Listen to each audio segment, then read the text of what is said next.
नाम है mental health. Mental health का मतलब सिर्फ पागलपन नहीं होता, इसका ये मतलब होता है हम कैसे सोचते हैं, कैसे समझते हैं और अपने लाइफ के प्रॉब्लम को कैसे हैंडल करते हैं। जैसे शरीर थकता है वैसे दिमाग भी थकता है। स्ट्रेस, एंजाइटी, डिप्रेशन ये सब रियल प्रॉब्लम्स है, ड्रामा नहीं है। तो इसीलिए बात सुनो भाई, बात सुनो। एक लड़की के हालात सुनो। पढ़ने में थी वो होशियार, फिर क्यों थी मानसिक बीमार। तो ये कहानी है एक ऐसी लड़की की जो कि चाहती है उसको कोई समझे, लेकिन उसको समझने वाला कोई नहीं है। मार्क्स, प्रेशर और कंपैरिजन, इन सब चीजों के बीच में जो चीज पिसती है वो होता है एक स्टूडेंट का मन, उसके विचार। वो लड़की पढ़ती है, सब कुछ करती है, वो चाहती है अपनी जिंदगी में कुछ करे, लेकिन फिर ऐसा क्या होता है कि वो धीरे धीरे टूट जाती है। क्योंकि जब उसे कोई सुनता नहीं है, ना ही समझता है और ना ही समझना चाहता है, तो वही स्टूडेंट एक गलत राह की ओर अपने कदम बढ़ाने लगता है। क्लास, आज टेस्ट के रिजल्ट्स अनाउंस होंगे। आरजी, तुम्हारे मार्क्स इस बार भी इतने कम आए। तुम सीरियसली पढ़ाई क्यों नहीं करती हो? सॉरी मैम, मैं ट्राई कर रही हूँ। कोशिश करने से मार्क्स नहीं, रिजल्ट आते हैं। तुम्हें सीरियस होना पड़ेगा और सॉरी बोलने से कुछ नहीं होगा जब तक तुम खुद को सीरियस नहीं लोगी। गॉड नोज इस लड़की का क्या होगा। आर्ची, फेल होने का रिकॉर्ड बना लिया है क्या? पढ़ना तो आता नहीं ऐसे, पता नहीं कॉलेज क्यों आती है। तू एग्जाम्स देने आती है या टाइम पास करने आती है? फेल होना तो उसकी रूटीन में है, लेकिन मुंह ऐसा बनाती है जैसे दुनिया खत्म हो गई हो। मैं सच बोलूँ ना तो तेरा ना कुछ नहीं हो सकता। हाँ। कभी कभी शब्द से ज्यादा गहरे चोट जख्म दे जाते हैं। बुली करने वाला तो भूल जाता है, लेकिन जिसको बुली किया जाता है उसके दिल में ये शब्द जख्म की तरह हमेशा के लिए बस जाते हैं। आर्ची, आज तू मेरा होमवर्क करेगी? और मेरा भी। और अगर नहीं किया ना तो पूरे क्लास के सामने तुम्हारी इंसल्ट करूंगी। प्लीज, मैं नहीं कर सकती। मुझे ऑलरेडी बहुत टेंशन है, मैं नहीं कर सकती। हमें फर्क नहीं पड़ता, हमें फर्क पड़ता तो बस अपने काम से। हमारा काम कंप्लीट होना चाहिए। कॉलेज तुम जैसे लोगों के लिए थोड़ी ना होता है, समझी? और चुपचाप, हमारा अगर काम नहीं किया ना तो नेक्स्ट टाइम देख लेंगे ना हम तुम्हारे साथ क्या करते हैं। टेंशन मत ले, तुझे तो आदत सी होगी प्रेशर हैंडल करने की। इसी तरह जब एक इंसान से ना कहने का हक भी छीन लिया जाता है, जब उसकी आवाज को दबा दिया जाता है, उसको समझा नहीं जाता, वो अपने सभी हक खो देता है और इसी तरह डिप्रेशन में चला जाता है। आजी, तू ठीक है ना? तू आजकल बहुत परेशान लग रही है। मुझे कोई नहीं समझता, ना घर में ना कॉलेज में, कोई समझना ही नहीं चाहता है मुझे। देख, तू अकेली नहीं है और मार्क्स ही सब कुछ नहीं होते लाइफ में। और सुन, फेल होना गलत नहीं है, पर खुद को फेलियर समझना लाइफ में ये गलत है।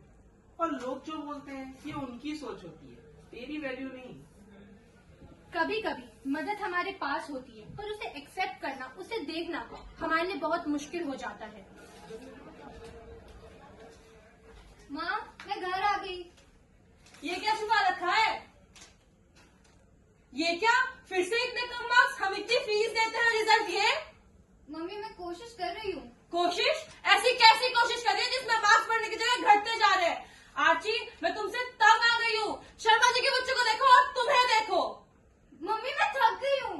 थक गई हो? किस चीज से थक गई हो? ये पढ़ाई लिखाई से? हम तुम्हारी उम्र में कितना काम करते थे। अगर लाइफ में सक्सेसफुल नहीं हुई ना तो ये दुनिया समाज तुम्हें इज्जत नहीं देगी। घर जहाँ पर एक बच्चा सबसे ज्यादा सुकून चाहता है, अगर वहीं पर उसे इतना ज्यादा मेंटल टॉर्चर मिलने लगे तो उसकी क्या हालत होगी? क्या मैं इतनी बुरी हूँ कि कोई मुझे नहीं समझना चाहता, कि कोई मुझे सुनना तक नहीं चाहता?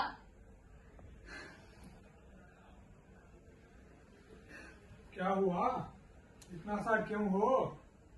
कुछ नहीं, बस लाइफ बहुत बेकार है, इसमें दर्द ही दर्द है।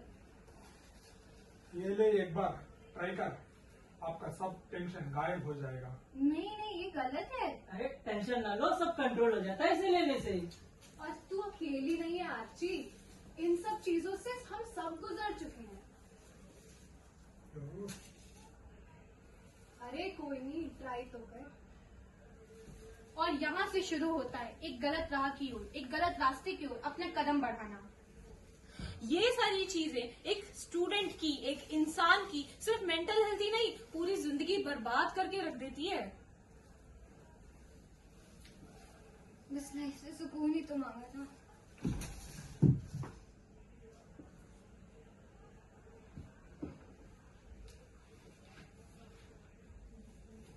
यार पहले से ट्राई था, बट अब आदत बन चुकी है। यार मुझे नहीं लगा था ये इतना डेंजरस होगा।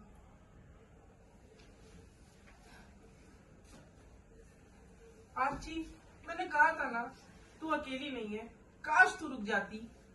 ये क्या हो गया? मैंने बेटी से ज्यादा मार्क्स को इम्पोर्टेंस दिया।